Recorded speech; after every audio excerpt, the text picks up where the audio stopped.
날씨가 굉장히 따뜻해졌어요. 네, 마치 봄이 온 것 같이 그렇게 따뜻해졌는데 그 이렇게 그냥 쭉 갔으면 좋겠는데 오늘 또 일기예보를 보니까 아마 수요일, 목요일 정도부터는 또 다시 영하 10도 이렇게 내려간다고 해요. 다음 주에 우리 원로 목사님 오시는데 그날 좀 일기가 좋아서 우리 목사님 말씀 전하시는데 고생하시지 않도록 그렇게 좀 기도해 주시면 좋을 것 같습니다. 자, 우리가 올해를 시작하면서 40주년 특별 기획, 저 혼자 하는 거예요. 그냥 40주년 특별 기획으로 진짜 시리즈로 말씀을 계속 나누고 있는데요. 첫 번째 시간은 진짜 축복이란, 그리고 두 번째 시간으로는 진짜 성도란, 지난주였죠. 여기에 대해서 우리가 함께 말씀을 나눴고요. 오늘은 이제 그 마지막 시간으로 진짜 교회란, 에 대해서 말씀을 좀 나눠 보려고 합니다. 자, 오늘은 본문부터 한번 좀 볼 텐데요. 오늘 본문은 고린도전서 13장, 굉장히 잘 아는 말씀이고, 또 더더군다나 13장 13절은 거의 우리가 외우지 않는 사람이 거의 없을 정도로 다 외우는 말씀이지요. 그런즉 믿음, 소망, 사랑, 이 세 가지는 항상 있을 것인데 그 중에 제일은 사랑이라. 자, 그럼 이 말씀에서 우리가 다 외우는 이 말씀에서 중요한 단어들을 좀 뽑아라 하면은 뭐 뽑을 수 있을까요? 당연히 믿음, 소망, 사랑, 그리고 사랑 한 번 더. 그렇죠? 그 중에 또 제일은 사랑이라고 했으니까. 자, 뭐 이 말씀은 별로 뭐 해석을 하거나 분석을 하는 데 있어서 그렇게 어려운 말씀이 아니에요. 자, 그런데 우리가 지금 이 말씀 속에서 좀 간과하고 있는 부분이 있습니다. 그것이 뭐냐면 바로 이 세 가지는 항상 있을 것인데, 자, 이 세 가지는 항상 있을 것인데, 자, 여기서 이 세 가지가 뭐죠? 바로 믿음, 소망, 사랑이에요. 근데 이 믿음, 소망, 사랑이 항상 있을 거래요. 자, 여기서 말하는 이 항상이라는 말은 두 가지의 의미가 있습니다. 첫 번째는 공간적 의미예요. 그리고 두 번째는 시간적 의미입니다. 그러니까 쉽게 풀어서 이야기하면 이 세 가지는 항상 있을 것인데 이 항상이 두 가지 의미가 있다 그랬죠. 그러니까 이 세 가지는 언제 어디서나 영원히 있을 것이다. 공간적 어디서나 시간적 영원히 있을 것이다 라는 의미예요. 자, 바로 이 부분이 우리가 이 말씀 속에서 간과되어지고 있는 부분인 거예요. 어느 곳에나 영원히 있는 것이 바로 믿음, 소망, 사랑이라는 거예요. 그러니까 자, 여러분 그럼 이렇게 한번 생각해 볼 수가 있겠죠. 어느 곳에나 영원히 있는 것이 있다라는 말은 어디서나 영원히 있을 수 있는 것이 없다라는 말도 되는 거예요. 그렇죠? 어디서나 영원히 있을 수 있는 것이 있다면 어디서나 영원히 있을 수 없는 것도 있다라는 거예요. 자, 이런 차원에서 이런 그 관점에서 우리가 이 말씀 고린도전서 13장을 다시 한번 봐야 되는 거예요. 많은 분들이 이 고린도전서 13장을 그냥 사랑장이라고 해서 따로 떨어뜨려서 이렇게 보시는 분들이 많아요. 그 중에서도 13장 13절 우리가 잘 아는 이 말씀을 또 따로 이것만 딱 뽑아서 묵상하시는 분들도 많은데요. 자, 여러분들은 지금 이 말씀이 교회를 향한 말씀이라는 것을 여러분들은 알고 계셨나요? 바로 이 전장인 고린도전서 12장만 우리가 읽어봐도 이 말씀이 교회를 향한 말씀이구나라는 것을 우리는 그렇게 어렵지 않게 알 수 있어요. 12장을 보면은 교회 안에서의 은사에 관하여 말씀을 하고 있습니다. 그리고 마지막 절 12장의 마지막 절 31절을 보면은 너희는 더욱 큰 은사를 사모하라.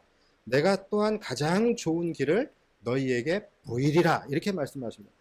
보이리라라고 말씀을 했기 때문에 이제 13장에서는 당연히 이제 그게 연결되어져서 나오겠죠. 그러니까 이것은 12장부터 해서 연결해서 해석을 해야 하는 거예요. 자, 당시에 이 고린도전서에 지금 그 이, 이 책을 지금 읽는 대상이 누구냐? 바로 고린도 교회죠. 그렇죠?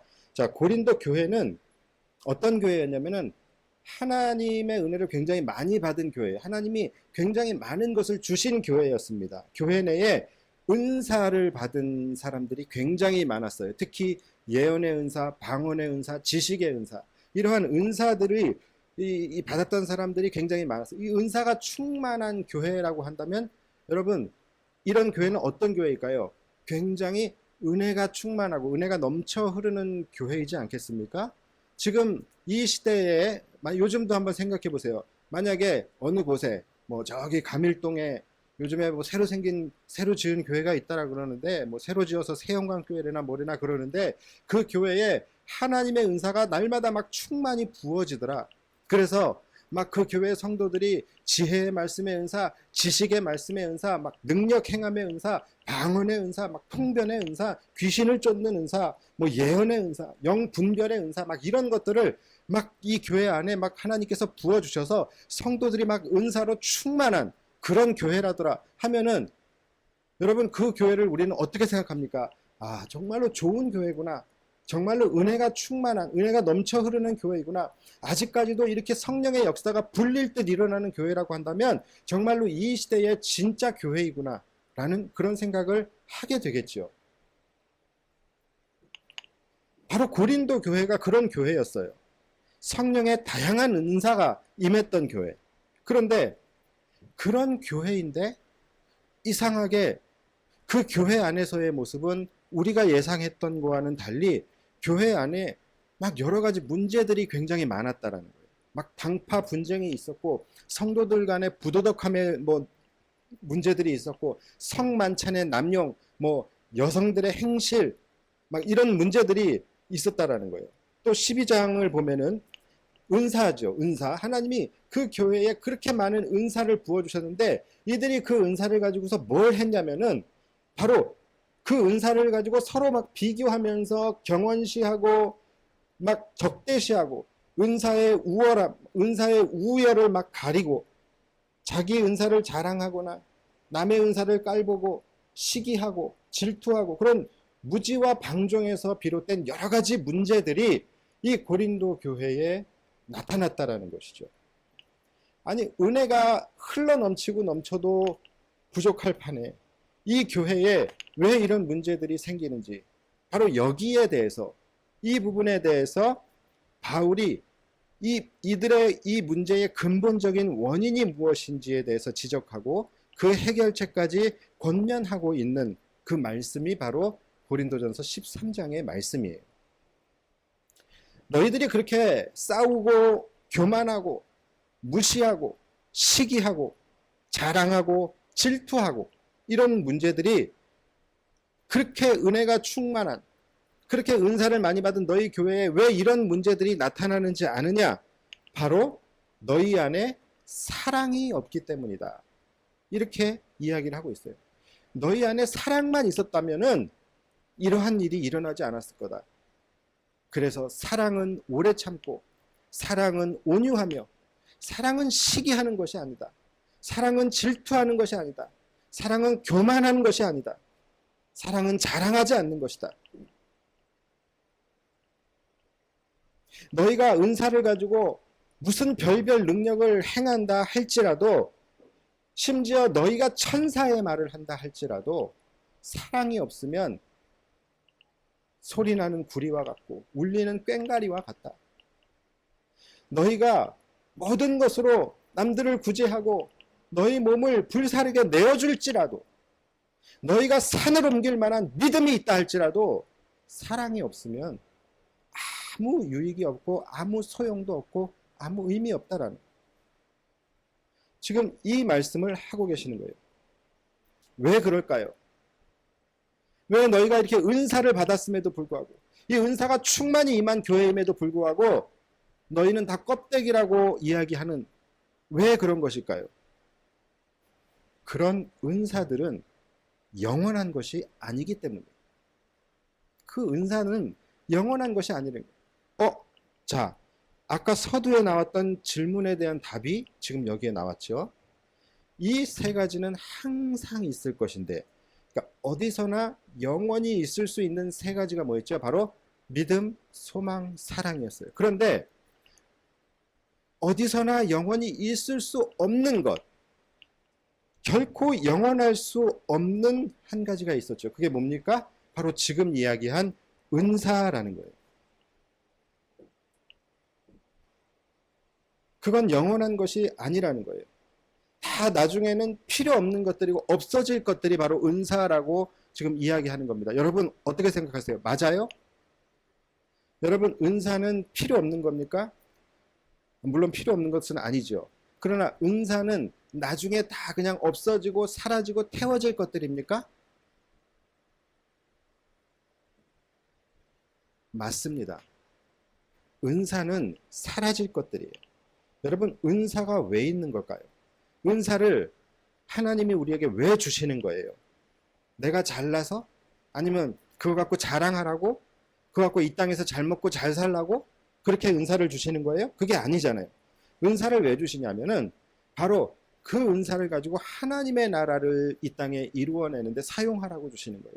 복음 사역에 감당하라고 은사를 주시는 거예요. 사람을 살리는데 사용하라고 은사를 주시는 거예요. 그런데 마지막 날에 하나님의 나라가 완성이 되고 이루게 되고 모든 죽은 자들이 살아나 부활의 영광을 맞이하게 될 때, 그때는 여러분 은사들이 필요해요? 필요하지 않아요? 그때는 은사들이 필요하지 않은 거예요. 하나님의 나라를 위해서 필요했던 것들은 하나님의 나라가 완성되면은 오히려 있어서는 안 되는 거예요. 다 필요 없게 되는 것이고 다 사라질 것들이라는 거예요. 그래서 8절에 보면 뭐라고 하나요? 예언도 패하고 방언도 그치고 지식도 패하리라. 은사가 패하여진다라는 거예요. 모든 은사들이 다 패하여진다. 그런데 그때가 되어도 끝까지 사라지지 않고 영원히 항상 함께 있을 것들이 있었죠. 그게 뭐였습니까? 바로 믿음, 소망, 사랑. 이 세 가지는 항상 있을 것인데, 믿음과 소망과 사랑만큼은 하나님 나라가 이루어져도 끝까지 없어지지 않고 끝까지 함께 있을 것이다 라는 거예요. 그리고 이 불멸의 3인조 믿음, 소망, 사랑, 이 셋 중에서 제일은 뭐라고요? 바로 사랑이라는 거예요. 자, 그래서 8절을 보면은 사랑은 언제까지나 떨어지지 아니하되 예언도 패하고 방언도 그치고 지식도 패하리라. 자, 그렇다면 왜 사랑이 제일일까요? 왜 우리 기독교에서는 사랑이 제일일까요? 바로 하나님이 사랑 그 자체이시기 때문에, 하나님의 속성이 사랑이시기 때문이에요. 또한 우리의 믿음과 우리의 소망의 근거가 되는 것이 바로 하나님의 사랑이에요. 우리의 믿음과 소망은 그냥 생긴 것이 아니에요. 하나님의 사랑으로부터 시작이 된 거예요. 그리고 그리스도 예수의 사랑으로 말미암아 그것이 성취되어지고 완성되어지는 것이죠. 이처럼 우리의 믿음과 소망 역시도 바로 하나님의 사랑에 근거한 것이기 때문에 우리에게 하나님의 사랑이 없다면, 그 사랑이 없다면 우리는 믿음도 소망도 가질 수가 없는 거예요. 그러니까 사랑이 있으면 믿음과 소망도 있는 것이고, 사랑이 없으면 믿음과 소망도 없는 것입니다. 그렇기 때문에 믿음, 소망, 사랑 이 세 가지는 항상 있을 것인데 그 중에 제일은 사랑이라고 말씀하는 거예요. 그러니까 자, 여러분 잘 생각해 보십시오. 영광스러운 하나님의 나라가 완성되었을 때에 모든 것들이 영화롭게 되어졌을 때 이 땅의 가치들 중에서 끝까지 사라지지 않고 끝까지 남아있는 것이 믿음, 소망, 사랑이라고 한다면, 그렇다고 한다면, 자, 우리가 이 교회에서 가장 큰 가치를 두고 우리가 끝까지 붙들어야 할 것이 뭡니까? 바로 믿음, 소망, 사랑이에요. 왜요? 교회가 바로 이 땅에 건설된 하나님의 나라이자 하늘나라의 모형이기 때문에, 그러니까 이 땅의 교회들 중에서 세상의 모든 가치들을 버리고 오직 믿음, 소망, 사랑만 붙들고 그것들을 끝까지 지켜내는 교회가 있다면 바로 그런 교회가 진짜 교회인 것이고, 바로 그런 교회에서 하나님의 나라를 경험할 수 있게 되는 것입니다.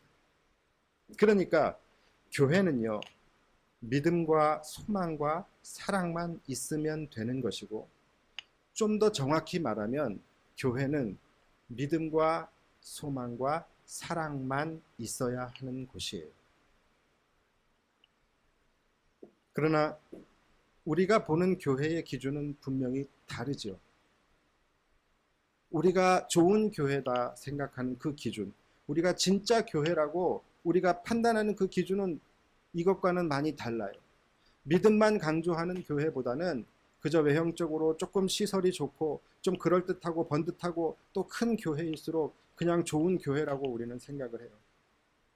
순종과 희생과 사랑만 강조하는 그런 교회보다는 교회가 역으로 자신들의 삶에 도움을 줄 수 있는, 자신의 삶을 더욱더 풍요롭게 하기 위해서 교회가 여러 가지 프로그램들을 제공해주는 그런 교회를 우리는 좋은 교회라고 해요. 여러 가지 서비스가 잘 되어 있는 교회가 좋은 교회라고 생각을 해요. 정말로 그런 교회가 정말 좋은 교회일까요? 또 내가 살면서 유익을 얻을 수 있는 그런 이 인맥들을 쌓을 수 있는 그런 많은 좋은 사람들이 있는 교회가 좋은 교회입니까? 정말로 그런 교회가 진짜 교회일까요?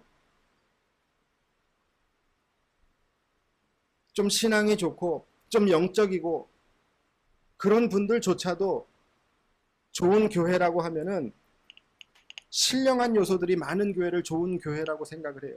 경건주의, 또 신비주의, 교회 안에서 막 신령한 일들이 일어나고 기적들이 일어나고 목사님이 막 예언을 하고 능력 행함이 일어나고 막 성공한 성도들의 자랑스러운 간증들이 막 쏟아져 나오는,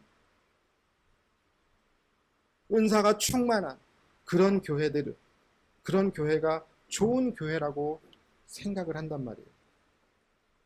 그러나 여러분, 성경은 분명히 말하고 있습니다.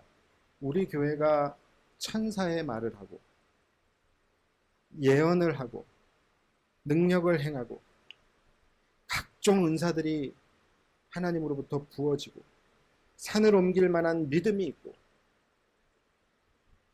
모든 것으로 우리가 구제하고 우리 자신을 불사르게 내어준다 할지라도 믿음과 소망과 사랑이 없으면 아무 유익이 없다, 아무 의미가 없다라고 말씀을 하십니다. 교회는요, 믿음과 소망과 사랑, 이 세 가지만 있으면 되는 거예요.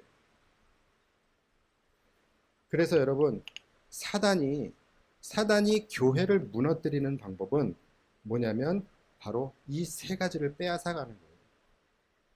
이것이 사단의 전략입니다.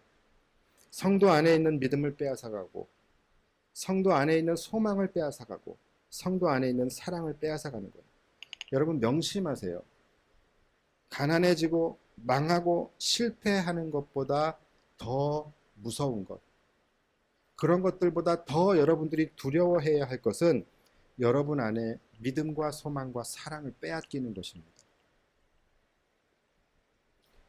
지금 이 시대가 그것을 그대로 지금 증명해 주고 있어요.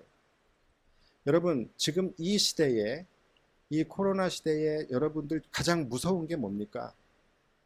지금 이 시대를 위협하고 있는 가장 두려운 게 뭡니까? 코로나? 아니에요. 코로나 아닙니다. 여러분, 지금 이 시대에 코로나보다 더 무서운 것은 바로 사람들 사이에 믿음과 소망과 사랑이 사라지는 거예요.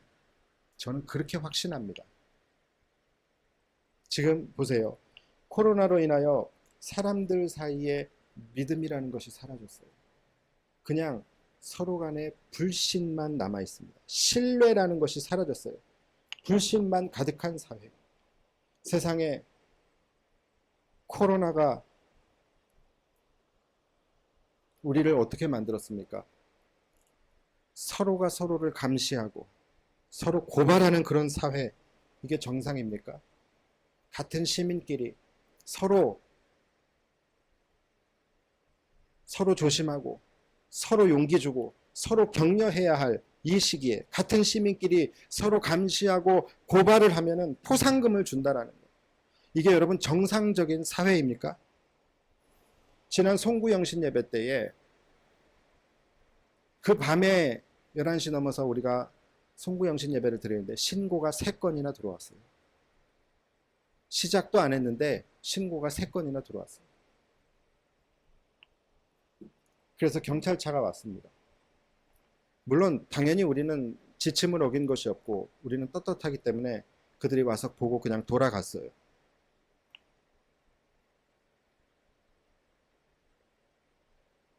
다섯 명 이상 모여 있으면 어딘가에서 감시하고 있는 그런 코파라치들 사진을 찍어서 신고를 해요. 지난주 중에도 7명이서 밥을 먹는데 식당에 들어가는 순간부터는 서로 모른 척을 해요. 식당 안에서는 한마디도 하지 못하고 서로 떨어져서 앉아요. 식당 주인들도요, 신고당하면 굉장히 큰 손해를 보게 되니까 굉장히 예민해져 있어요. 굉장히 예민하게 손님을 대해요. 여러분, 이런 사회가 여러분들이 생각하시기에 성숙한 사회라고 생각하십니까? 이렇게 해서 성숙한 사회가 되었다, 이렇게 해서 성숙한 나라가 되었다라는 이야기를 어디서 한 번이라도 들어보신 적이 있으세요? 성숙한 사회는요, 믿음과 신뢰를 바탕으로 하는 거예요. 서로가 성숙한 시민의식을 가지고, 서로가 성숙한 사회는 자발적으로 성숙한 사회를 만들어가는 그 갈 것이라는 그 믿음과 신뢰가 바탕이 되었을 때에, 그때에 진짜 성숙한 사회가 이루어지는 거예요. 이렇게 믿음이라는 것이 이 사회에서 사라지고 신뢰가 사라지고 불신으로 뒤덮인 사회가 되어버렸어요. 진짜 무서운 거는 바로 이런 거예요. 두 번째는 소망이 사라졌어요. 코로나로 인하여 이 사회는 두려움과 절망으로 뒤덮이게 되었습니다. 저는 너무 필요 이상의 두려움과 너무 필요 이상의 절망이 더 국민들을 힘들게 하고 있다는 생각이 듭니다. 너무 필요 이상 두려움을 조장하고 너무 필요 이상 국민들의 삶이 절망적으로 지금 치닫게 되어져 있는 이런 상황. 굳이 이렇게까지 되어져야만 했는가? 지금 자영업자들은 소망이 없습니다. 이미 모든 상황들이 거의 임계점을 넘어서고 있는 이 상황임에도 불구하고 아직까지도 소망이 없어요. 아직까지도 미래가 보이지 않아요. 자영업자들뿐만이겠어요. 모두가 다 그렇지요. 시장이 다 지금 무너졌어요. 절망적입니다. 부동산은 하늘 높은 줄 모르고 치솟고 있고, 지금 이 나라에 그 누구가 두려워하지 않고 그 누구가 절망적이지 않을 수 있겠습니까? 정말로 소망이 사라진 사회. 세 번째, 사랑이. 우리 사회는 사랑이 없어졌습니다. 그 누구도 사실은 코로나라는 것에 대해서 우리 그 누구도 자유할 수가 없어요. 누구든지 걸릴 수 있어요. 이 세상에 존재하며 호흡하고 있는 사람이라고 한다면 그 누구도 걸릴 수 있는 것이, 그 개연성이 있는 것이 바로 코로나 아닙니까? 그렇다면 코로나에 걸린 사람을 향하여 이 사회가, 우리가, 이 나라 국민들이 어떻게 해야 하겠습니까?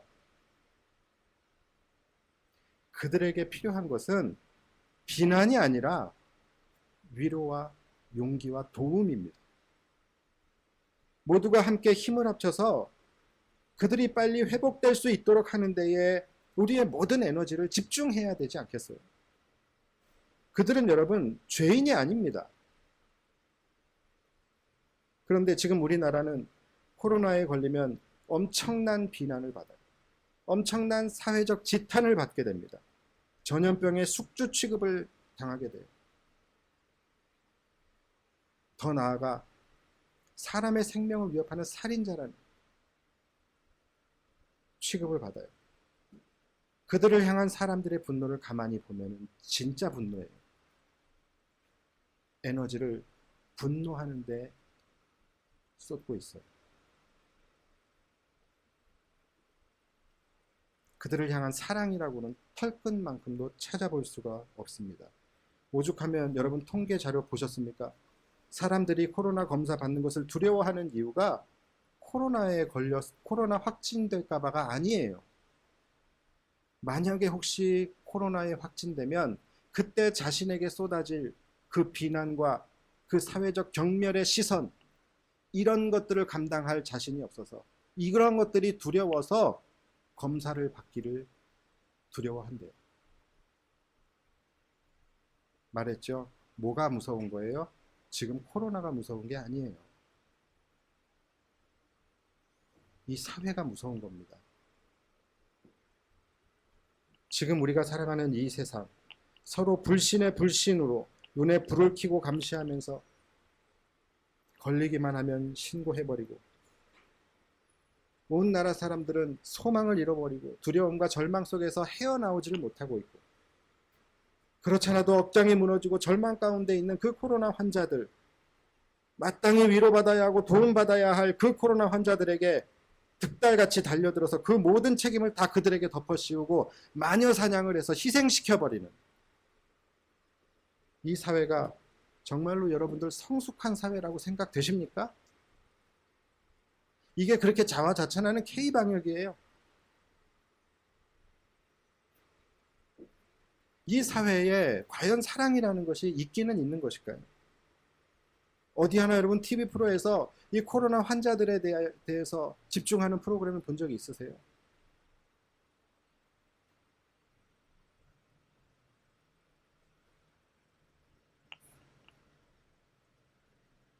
설사 본인의 부주의로 코로나에 걸렸다 하더라도 이 사회는 그들을 보살피고 품어 주어야 하는 거예요. 그들도 소중한 우리의 국민이에요. 그들을 끝까지 보호하고 책임져 주는 것이 나라의 책임이고, 끝까지 보호받고 끝까지 품어 주어야 할 이 나라의 백성들입니다. 만약에 하나님이 사랑이 없으셔서 우리가 좀 부주의해서 의도하지는 않았는데, 의도하진 않은 본의 아니게 부지 중에 죄를 범하게 되었다고 하나님께서 분노하셔서 그런 자들마다 다 쳐내셨다고 한다면 여기 지금 이 자리에 남아있는 자가 누가 있겠습니까? 여러분, 이처럼 이 세상도 이 사회도 믿음과 소망과 사랑, 이것이 사라지면 이렇게 처참해지는 거예요.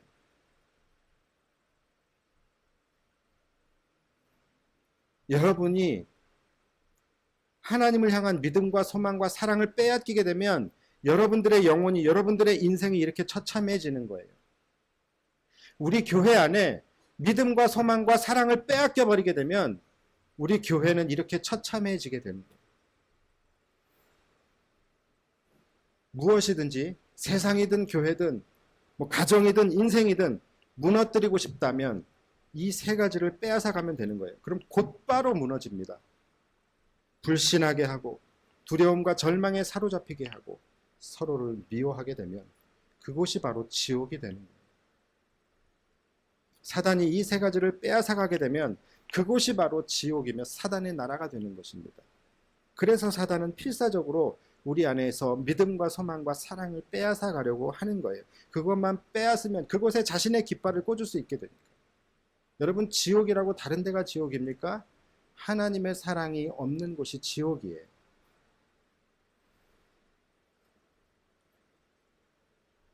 믿음과 소망과 사랑 중에 왜 사랑이 제일 중요한지 아시겠습니까?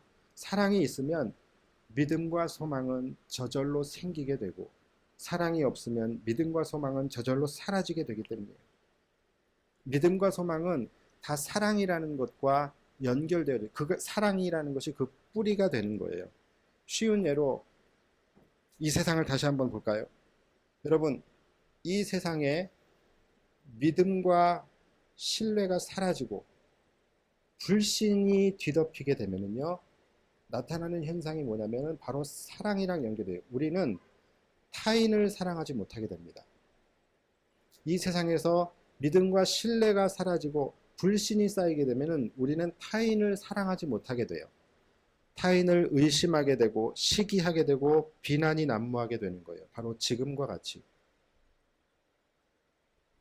이 세상에서 소망을 빼앗겨요. 소망이 빼앗기고 소망이 사라지고 우리 안에 절망만 가득하게 된다면 우리는 나 자신을 사랑하지 못하게 됩니다. 미래가 없는 나, 소망이 보이지 않는 나, 절망만이 가득한 인생, 이것을 누가 사랑할 수 있겠어요?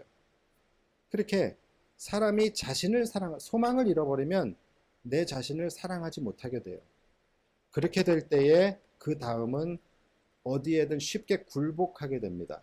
그리고 자신을 너무 쉽게 내어버리게 돼요. 이게 바로 소망을 빼앗길 때 나타나는 현상이에요. 자신을 사랑하는 사람은 절대로 그렇게 되지 않습니다. 가끔 예전에 뭐 그런 일들이 있었죠. 경찰들이 허위 자백을 받아내는, 죽이지 않았는데 이 사람을 막 해가지고서 그냥 죽였다라고 허위 자백을 받아내는 그런 일들이 왕왕 있었어요.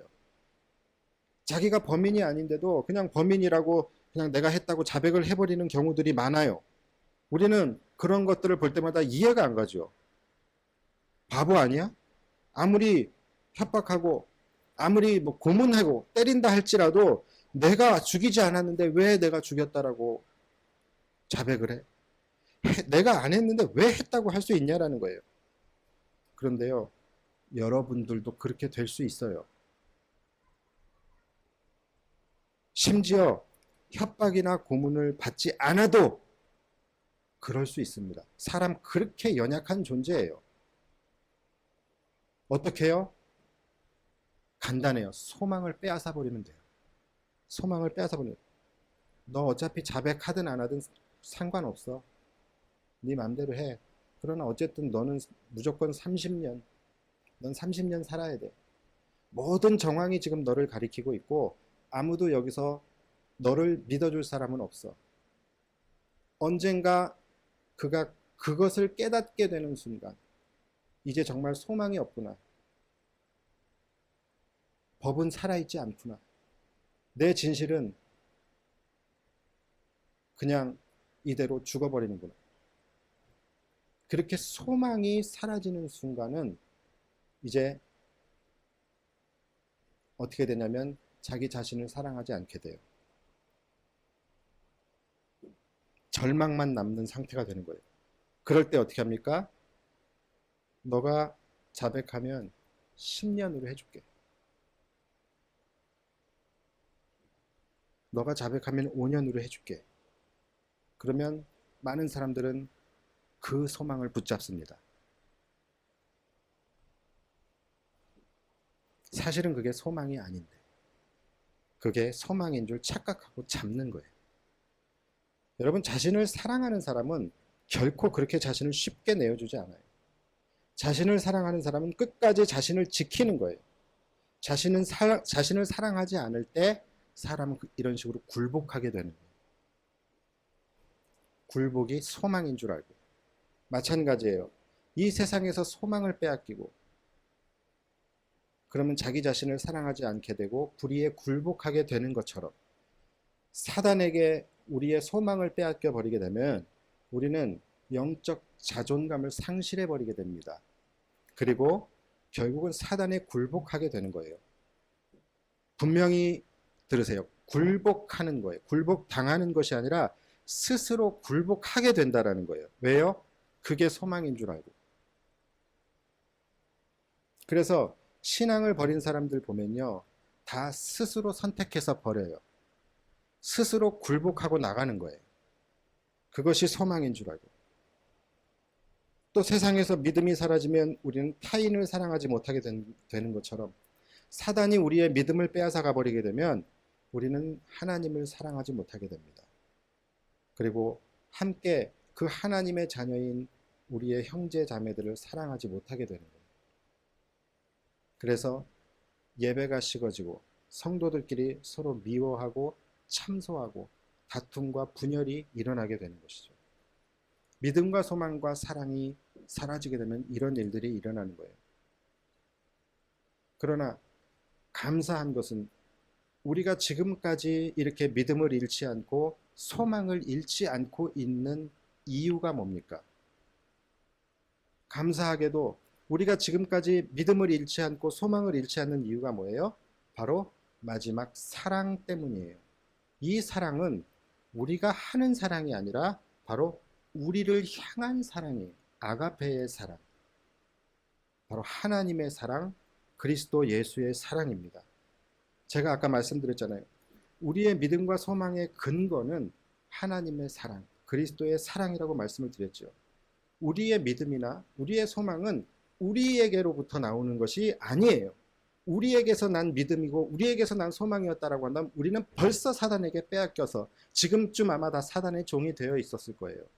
그러나 우리가 아직까지 우리의 믿음이 지켜지고 있고 아직까지 우리가 소망이라는 것을 바라볼 수 있게 된 이유는 바로 우리를 사랑하시는 우리를 사랑하사 독생자 아들을 이 땅에 보내신 하나님의 그 사랑 때문이고 또 몸소 우리를 대신해서 십자가에 달려 피 흘려 죽으신 그리스도 예수의 사랑 때문이라는 것을 여러분들 믿으시기 바랍니다. 나의 믿음은요, 내가 믿겠다고 결심하고 믿어서 생긴 믿음이 아니라는 거예요. 그분이 먼저 우리에게 놀랍고 한량없는 그 사랑을 우리에게 보여주셨기 때문에 그 사랑으로 말미암아 우리가 그분을 사랑하고 믿게 된 거예요. 여러분, 믿음이라는 것은 두 가지가 있어요. 첫 번째는 내가 너를 믿는다예요. 그냥 내가 믿기로 결심하는 거예요. 그리고 두 번째는 뭐냐면 상대방이 나에게 확실하게 믿을 수 있는 모습을 보여주는 거예요. 확실하게. 분명하고 확실한 믿음을 줘서 내가 믿게 되는 거예요. 자, 우리 믿음은 뭡니까? 바로 후자예요. 그리스도 예수께서 하나님의 사랑이 그리스도 예수의 사랑을 우리에게 보여주셨기 때문에 우리는 저절로 그분을 믿고 사랑할 수 있게 되었다라는 거예요. 그래서 우리가 얼마 전에 큐티했던 요한 1서 4장의 말씀, 이거 다시 한번 읽어보세요. 여기에 바로 오늘 말씀에 나오는 그 사랑이 어떤 사랑인지에 대한 정의가 너무나도 자세하고 친절하게 나와 있습니다. 그 사랑이 어떤 사랑이라고요? 요한 1서 4장 10절을 보면 사랑은 여기 있으니 우리가 하나님을 사랑하는 것이 아니요 하나님이 우리를 사랑하사 우리 죄를 속하기 위하여 화목제물로 그 아들을 보내셨습니다. 맞죠? 또 19절 우리가 사랑함은 그가 먼저 우리를 사랑하셨습니다. 바로 하나님의 사랑과 그리스도 예수의 사랑이 바로 우리의 믿음과 소망의 근거가 된다라는 거예요. 또 그 사랑이 바로 우리가 이 땅에서도 우리가 함께 서로 사랑해야 하는 이유가 되는 거예요. 우리가 서로 사랑해야 하는 이유는 그게 그냥 아름답기 때문에 그게 아니라 우리가 그 사랑을 입었기 때문이에요. 우리가 그 사랑이 바로 우리 안에 하나님의 그 사랑, 예수 그리스도의 그 사랑이 우리 안에 믿음과 소망으로 심기워졌기 때문에 그 사랑으로 인하여 믿음과 소망을 받은 그 우리들에게서 그 사랑이 흘러나가는 것이죠. 여기에 대한 말씀이 요한일서 4장에 또 나와요. 11절에 보면 사랑하는 자들아 하나님이 이같이 우리를 사랑하셨은즉 우리도 서로 사랑하는 것이 마땅하도다. 우리가 사랑하는 이유는 하나님이 이같이 우리를 사랑하셨기 때문이라고 우리 사랑의 근거가 바로 하나님의 사랑이라는 것을 분명하게 말씀하고 있죠. 또 7절 사랑하는 자들아 우리가 서로 사랑하자. 사랑은 하나님께 속한 것이니 사랑하는 자마다 하나님으로부터 나서 나로부터 나는 것이 아니라 하나님으로부터 나서 하나님을 알고 사랑하지 아니하는 자는 하나님을 알지 못하나니 이는 하나님은 사랑이십니다. 하나님이 사랑 그 자체시라는 거예요. 하나님의 속성이 사랑 그 자체이시기 때문에 그 사랑으로 인하여 믿음과 소망을 받은 우리들에게서는 당연히 그분의 사랑이 우리 안에서 흘러나가야 된다는 것이죠. 이게 다 요한일서 4장에 나오는 말씀들이에요. 그래서 우리는 누군가를 사랑할 때에 우리의 어떤 연민으로 사랑하는 것이 아니에요. 우리는 어디에 근거해서 사랑해야 합니까? 바로 하나님의 사랑에 근거해서 우리는 사랑할 수 있어야 된다는 거예요. 그래서 주님의 이름으로 사랑합니다. 하나님의 사랑에, 그리스도의 사랑에 근거해서 사랑하는 거예요. 우리 믿음의 승리도 마찬가지 아닙니까? 여러분, 우리의 믿음이 세상을 이길 수 있는 이유 역시도 우리 믿음이 대단해서가 아니에요. 우리 믿음이 뭐가 대단해요? 세상을 이기신 그리스도 예수께서 그분의 사랑으로 심어준 믿음이기 때문에, 그렇기 때문에 우리가 우리의 믿음이 그리스도를 의지하며 나아갈 때 세상을 이길 수 있는 거예요. 예수님께서 세상을 이기셨기 때문에.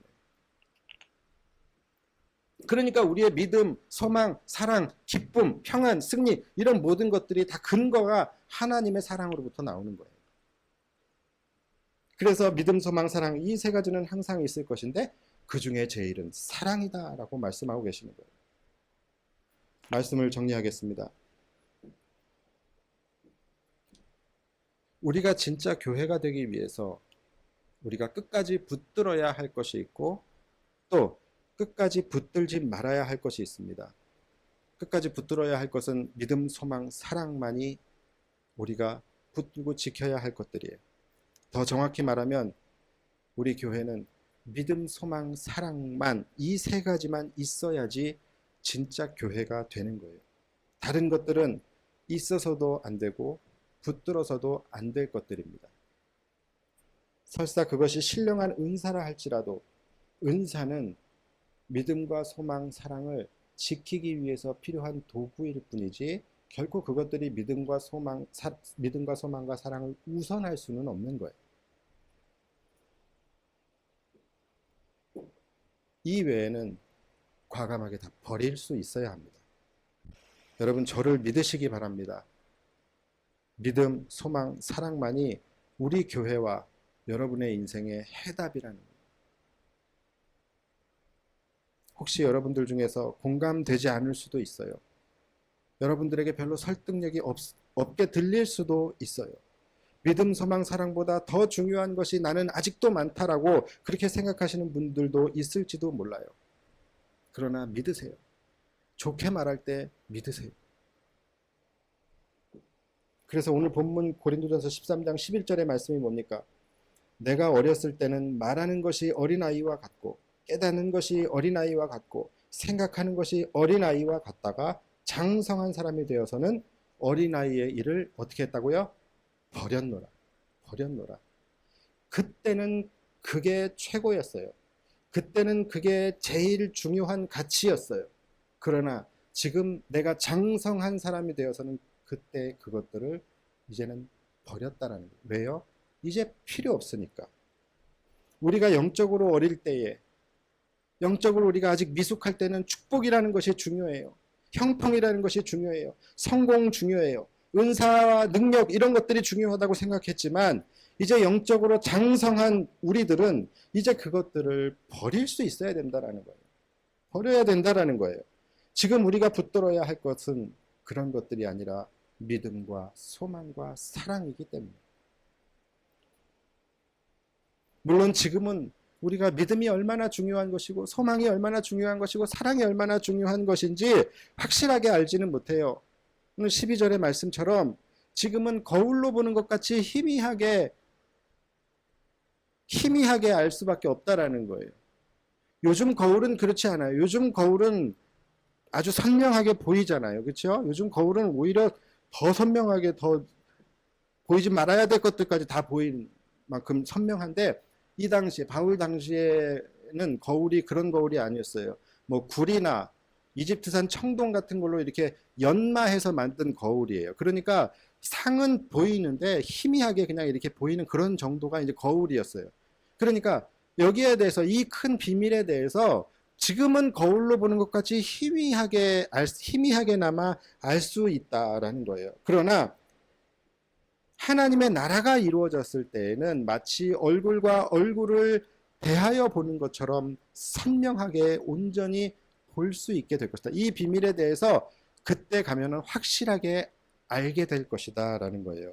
12절 우리가 지금은 거울로 보는 것 같이 희미하나 그때에는 얼굴과 얼굴을 대하여 볼 것이요 지금은 내가 부분적으로 아나 그때에는 주께서 나를 아신 것 같이 내가 온전히 알리라. 기가 막힌 말씀이에요. 지금은 부분적으로밖에 알 수가 없지만 그때는 어떻게 아는데 어떻게 알아요? 주께서 나를 아신 것 같이. 여러분 주께서 나를 어떻게 알고 계세요? 제가 지난 시간에 계속 말씀드린 게 뭐예요? 나보다 나를 더 잘 아신다 그랬잖아요. 그러니까 나에 대해서 가장 잘 온전히 아시는 분이 주님이에요. 주님이 나를 아시는 것 같이 우리도 그것에 대해서 온전히 알게 될 것이다 라고 말씀하고 있는 거예요. 그러니까 그때 가서 저한테 고마워하시고 지금은 믿음, 소망, 사랑 이 세 가지가 가장 중요한 가치라는 것, 이거 좋은 말로 할 때 믿으시기 바랍니다. 정말로 이것만 붙들어야 되는 거예요. 믿기만 해서는 안 돼요. 우리 교회 안에 정말로 믿음과 소망과 사랑만 존재하도록, 믿음과 사랑, 소망과 사랑 외에는 아무것도 없도록 그렇게 이 교회를 함께 만들어 가야 되는 거예요. 그래야 진짜 교회가 되는 거예요. 마지막 13절 그런즉 믿음, 소망, 사랑 이 세 가지는 항상 있을 것인데 그 중에 제일은 사랑이다. 아까 중요한 단어 뭐였죠? 믿음, 소망, 사랑, 그리고 또 사랑. 믿음과 소망과 사랑은 하나님의 사랑에 근거해서 우리에게 주어진 것들이에요. 그리고 나머지 사랑, 이 사랑은 이제 우리가 받은 그 사랑을 하나님의 사랑에 근거해서 우리는 내보내는 거예요. 흘려보내야 하는 거예요. 교회 안에 동역자들을 함께 서로 사랑하고 또 구원받아야 할 형제들을, 자매들을 사랑하는 것, 이웃을 사랑하고 고아와 과부를 사랑하는 것, 뭡니까? 바로 우리에게 주신 새 계명이죠. 하나님을 사랑하고 내 이웃을 내 몸과 같이 사랑하는 것. 이것이 그 사랑을 받은 우리가 흘려보내야 할 사랑인 거예요. 이 믿음, 소망, 사랑, 그리고 또 하나의 그 사랑을 실천함으로 진짜 교회, 진짜 성도들이 되셔서 정말로 진짜 축복을 받아 누리실 수 있는 저와 여러분들이 되시기를 주님의 이름으로 축원합니다.